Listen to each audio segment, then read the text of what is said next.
Stay healthy and positive. मेरा नाम doctor प्रीति गर्ग है और आज हम बात करेंगे पल्स ऑक्सीमीटर्स के बारे में। पल्स ऑक्सीमीटर्स, इसे कहते हैं पल्स ऑक्सीमीटर। ये एक क्लिप लाइक डिवाइस होता है, छोटा सा, हैंडी सा, इजी टू यूज। ये एक मेडिकल डिवाइस होता है जिसकी हेल्प से हम पल्स रेट और ऑक्सीजन सैचुरेशन हमारे ब्लड का मेजर करते हैं।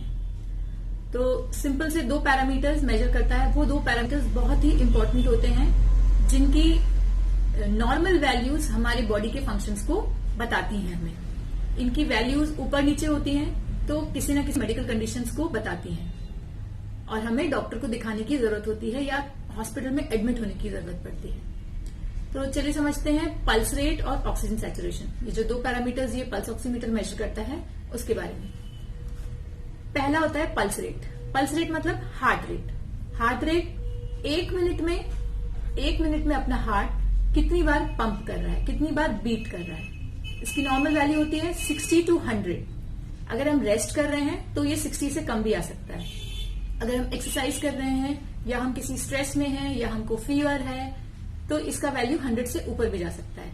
तो ये डिपेंड करता है किस कंडीशन में इसको लिया गया है। लेकिन अगर आप नॉर्मली इसका रेंज देखें तो 60 to 100 रहता है। बच्चों के केस में ये वैल्यू ज्यादा होती है। अब हार्ट को थोड़ा सा समझ लेते हैं। हार्ट का काम होता है ब्लड को पंप करना। ये हमारी बॉडी का पंपिंग मशीन होता है। ऐसे ऐसे हार्ट पंप करता है। जब ये रिलैक्स करता है, जब ये कॉन्ट्रैक्ट करता है, तब ब्लड पूरी बॉडी में पहुंचता है। और जब ये रिलैक्स करता है तब जो ब्लड है वो हार्ट को पहुंचता है। तो दोनों ही जो एक्शंस हैं पंपिंग के इंपॉर्टेंट होते हैं ब्लड को पहुंचाने। अब ब्लड पहुंचना मतलब ऑक्सीजन पहुंचना। यहां आता है दूसरा पैरामीटर, ऑक्सीजन सैचुरेशन। अब ऑक्सीजन कैसे आती है? हम ब्रीदिंग करते हैं, सब जानते हैं। ऑक्सीजन अंदर लेते हैं, कार्बन डाइऑक्साइड बाहर छोड़ते हैं। अब वो जो ऑक्सीजन अंदर ली वो डायरेक्ट तो जाके कहीं मिल नहीं जाती होगी, वो जाती है लंग्स में। हमारा जो नोज के थ्रू पूरा रेस्पिरेटरी सिस्टम रहता है और लंग्स तक जाता है। वहां ऑक्सीजन पहुंचा, लंग्स के थ्रू ऑक्सीजन ब्लड में जाता है और जाके वहां पे अपने एक दोस्त से मिलता है। उस दोस्त का नाम है हीमोग्लोबिन। हीमोग्लोबिन वो वाहन है जो उस ऑक्सीजन को पूरे शरीर में ट्रैवल कराता है और पहुंचाता है उसके जगह में। कहां जाना है उसको? ऑर्गन्स में। ऑर्गन्स तक पहुंचाने का काम करता है हीमोग्लोबिन। और जो हीमोग्लोबिन ऑक्सीजन को लेके जाता है उसे कहते हैं ऑक्सीजनेटेड हीमोग्लोबिन। और जब वो ऑक्सीजन को दे के खाली ब्लड में ट्रैवल करता है तो उसे कहते हैं डीऑक्सीजनेट, मतलब विदाउट ऑक्सीजन। और इसी की जो परसेंटेज होती है उसे बोलते हैं SpO2, oxygen saturation of blood.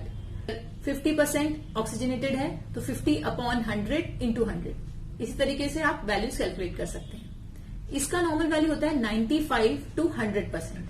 100% बहुत रेयर होता है क्योंकि 100% हीमोग्लोबिन ऑक्सीजन से भरे हुए हों ये थोड़ा सा मुश्किल होता है, तो इसलिए 99% तक इसको मानते हैं। अब इस इंस्ट्रूमेंट का 2 to 3% एरर भी होता है। तो आप मान के चलिए अगर 92% से नीचे आपका ऑक्सीजन सैचुरेशन जाता है तो you need to be admitted to a hospital और अ मेडिकल फैसिलिटी। मतलब आपका बॉडी को प्रॉपर ऑक्सीजन नहीं मिल रहा है और यही होता है कोरोना पेशेंट्स में। अगर ये इंस्ट्रूमेंट हमारे पास है तो हम अपना ऑक्सीजन लेवल मेजर कर सकते हैं और अकॉर्डिंगली हम माइल्ड, मॉडरेट और जो सीवियर, जो 3 कंडीशंस होती हैं। जैसे आजकल माइल्ड पेशेंट्स को होम क्वारंटाइन करा जाता है तो उनको कुछ इंस्ट्रूमेंट्स रखने को की सलाह दी जाती है। गवर्नमेंट भी ये आजकल प्रोवाइड करती है। 14 दिन के जो पीरियड है उसके लिए पेशेंट को, और 14 दिन बाद उसको रिटर्न कर दिया जाता है। तो ये इसका यही फंक्शन है कि आपके ब्लड में ऑक्सीजन लेवल कितना है। मेजरली जो डेथ हो रही है कोविड केसेस में वो ऑक्सीजन की कमी से ही हो रही है। एक कंडीशन होती है हैप्पी हाइपोक्सिया। इसका मतलब आपको कोई सिम्टम्स नहीं आ रहे हैं कि आपको ऑक्सीजन लेवल कम हो रहा है। मतलब आपको ना घुटन हो रही है, मतलब आपको सांस नहीं आ रही है, आपको कोई फीलिंग नहीं आ रही है कि आपको ऑक्सीजन लेवल कम है। लेकिन अगर आप इससे मेजर करेंगे तो आपका वैल्यू कम आएगा। उस कंडीशन में ये इंस्ट्रूमेंट बहुत यूजफुल प्रूव हो रहा है। अब पल्स ऑक्सीमीटर काम कैसे करता है? जैसे ही हम इसमें फिंगर प्लेस करते हैं, ये देखिए, और इसको यहां से स्टार्ट करते हैं। इसमें आप देख रहे होंगे कुछ लिखा हुआ आ रहा है। मुझे ऐसे नहीं रखना चाहिए, मैं आपको दिखाने के लिए ऐसे कर रही हूं। अपने हाथ को सपोर्ट करना पड़ता है ऐसे किसी चीज पे।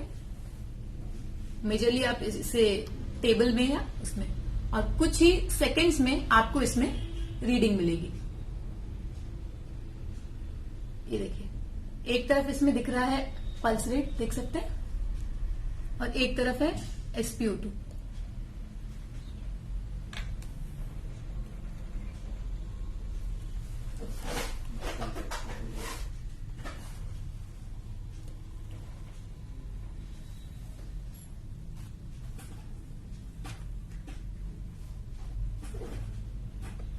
वैल्यू आई है 98 और 73। पल्स रेट है 73 और SpO2 है 98%। मतलब मेरा हार्ट 1 मिनट में 73 टाइम्स बीट कर रहा है, जो कि नॉर्मल रेंज के अंदर है, और मेरा ऑक्सीजन सैचुरेशन है 98%। तो आप समझ गए कैसे यूज करता है। अब देखिए, इसमें रीडिंग थोड़ा लेट आई, वजह मेरा हाथ हिल रहा था। इसको यूज कैसे करना है, चलिए सबसे पहले देखते हैं इसको यूज कैसे करना है। ये देखिए, इसमें एक लाइट सोर्स होता है ऊपर, और नीचे एक सेंसर होता है। हम जैसे ही फिंगर प्लेस करते हैं, मैं एक पिक्चर भी डाल देती हूँ इसका, उसमें आप देख सकते हैं कैसा रहता है, क्योंकि ये इतना छोटा है कि प्रॉपरली आ नहीं रहा है। और इसको टेबल पे सपोर्ट करके रखना होता है हाथ को, फिर इसको स्टार्ट करना होता है, और तब हमारी रीडिंग प्रॉपरली आती है, वो एक्यूरेट होती है। दूसरा, जब भी हम इसको यूज करें तो हमारी जो नेल्स हैं वो क्लियर होने चाहिए, उसमें नेल पेंट नहीं लगा होना चाहिए। कोई भी कलर इसके वैल्यू को डिविएट कर सकती है। दूसरा, आपके हाथ का टेम्परेचर नॉर्मल होना चाहिए। आपके तुरंत ठंडे पानी से हाथ नहीं धोना चाहिए। ठंडे पानी से हाथ धोना मतलब आपके हाथ ठंडे हैं, वैसो कंस्ट्रिक्शन होता है, आपकी उंगलियों तक ब्लड कम पहुंचता है, तो वैल्यू आपकी कम आएगी।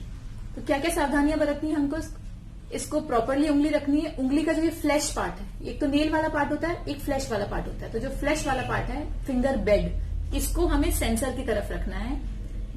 हाथों में नेल पेंट नहीं लगा होना चाहिए, हाथ हिलते नहीं होने चाहिए, सपोर्टेड होना चाहिए। और फिर हमें इसे स्टार्ट करना है, तो हमें प्रॉपर रीडिंग आएगी, और जो हमारी रीडिंग आती है उसके अकॉर्डिंग हमको एक्शन लेना है। अगर हमारी रीडिंग 92 से ज्यादा आ रही है, 92 to 99, देन इट्स फाइन। अगर 92 से 95 आ रही है, तो आपको डॉक्टर को फोन पे कंसल्ट करना है, ऐसा ऐसा हो रहा है, फिर अकॉर्डिंगली आपके डॉक्टर जो आपको एडवाइस कर रहे हैं वो आपको करना है। और अगर आपको 92 से कम आ रही है, तो आपको कुछ नहीं सोचना, आपको हॉस्पिटल में एडमिट होना है। आपको बिल्कुल देरी नहीं करनी है। इस देरी की वजह से ही जो डेथ बढ़ रही है, तो हमें डेथ रेट को कम करना है। अपने को और अपने आसपास वालों को, अपनी फैमिली मेंबर्स को, अपने दोस्तों को बचाना है। और पल्स ऑक्सीमीटर सबके घर में होने चाहिए। इसके अलावा ये पल्स ऑक्सीमीटर और कौन कौन यूज करता है? सबसे पहले तो हॉस्पिटल में इमरजेंसी, ICU, OT में यूज करते हैं। जिनका भी एनेस्थीसिया देके ऑपरेशन हुआ है, सर्जरी हुई है, वो लोग यूज करते हैं वाइटल मॉनिटर करने के लिए। इसके अलावा इसको यूज करते हैं एयरक्राफ्ट में, जो नॉन प्रेशराइज्ड एयरक्राफ्ट होते हैं, जो 10,000 फीट ऊंचाई पे ट्रेवल करते हैं, मतलब 3000 मीटर्स, वो लोग, वहां पे भी ऑक्सीजन लेवल कम हो जाता है। जहां जहां हाई ऑल्टीट्यूड होता है, जैसे माउंटेनियर्स, तो पायलट्स हो गए, माउंटेनियर्स हो गए, हाई ऑल्टीट्यूड पे इससे अपना ऑक्सीजन लेवल मेजर करते रहते हैं। जैसे ही कम हुआ तो उनके पास एक पोर्टेबल ऑक्सीजन सिलेंडर होता है, अभी मेरे पास है नहीं, उससे वो ऑक्सीजन ले लेते हैं, तो अपना ऑक्सीजन लेवल मेंटेन करके रखते हैं। तीसरा, इसको यूज करते हैं एथलीट्स, जो बहुत हैवी एक्सरसाइज करते हैं, उनका भी ऑक्सीजन लेवल फ्लक्चुएट होता रहता है, तो अपना ऑक्सीजन लेवल मॉनिटर करके अकॉर्डिंगली वो अपना एक्सरसाइज प्लान करते हैं। इसके अलावा इसको फिजियोथेरेपिस्ट भी यूज करते हैं। तो ये हो गए पल्स ऑक्सीमीटर के यूजेस, ये कहां कहां इंडिकेटेड होता है। अब ये आजकल के सिनेरियो में, ये जो कोविड एरा चल रहा है और आफ्टर दैट ऑल्सो, इसका घरों में होना बहुत जरूरी है। जैसे हम फर्स्ट एड किट रखते हैं, जैसे आजकल ब्लड प्रेशर मशीन और शुगर मशीन भी जो डिजिटल वाली आती है, सब लोग रखते हैं घरों में, तो ये भी उतना ही इंपॉर्टेंस हो गया है। ये बहुत महंगा भी नहीं आता है, 400-500, 600-700 से अच्छी कंपनी का स्टार्ट हो जाता है और आसानी से मिल जाता है। आप इसको रखिए घर में। आपके जो घर में बड़े बुजुर्ग हैं, उनका अगर नॉर्मल सर्दी जुकाम भी होता है, आपको लगता है किसी वजह से उनकी कंडीशन खराब हो सकती है, तो आप इससे उनका टाइमली ऑक्सीजन सैचुरेशन मेजर करते रहें, पल्स रेट भी मेजर करते रहें, वो भी इम्पोर्टेंट है, और इसको अपने फर्स्ट एड किट में रखें। तो आपको अगर पल्स ऑक्सीमीटर्स के बारे में ये सब जानकारियां हेल्पफुल लगती हैं, फ्रूटफुल लगती हैं, तो please hit the like button, share with your friends and family, and also subscribe to my channel. आप बगल में एक बेल बटन है उसे भी हिट करिए, जिससे कि आपको इस तरह के और भी वीडियोस का नोटिफिकेशन टाइमली मिलता है। लास्ट में वीडियो को एंड करते हैं। Stay healthy, stay positive. Thank you.